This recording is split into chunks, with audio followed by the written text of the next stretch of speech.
Ayollar eshitsin va ularning turmush o'rtoqlari ham eshitsin. Ayollarga ba'zan hayron qolaman. Eri uribdi, qaynonasi tepibdi degan videolarni zo'r ko'rasizlar, like, kommentlar yozasizlar. Biz mana foydali maslahatlar beramiz.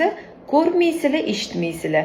Ayolimiz onkologiya sabab bachadonidan ayrilgan. Prof osmotrdan o'tyaptilar. Har bitta ayolga maslahatim, bir yilda bir mani sehrli tayoqcham deyman.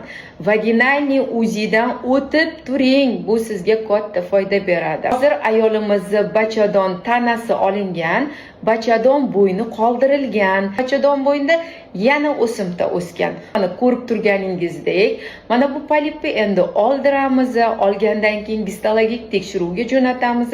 Agar atipik onkologiyaga xos belgilar paydo bo'lsa, bachadon bo'ynini yana qaytadan operatsiya qilib olib tashlashga to'g'ri keladi.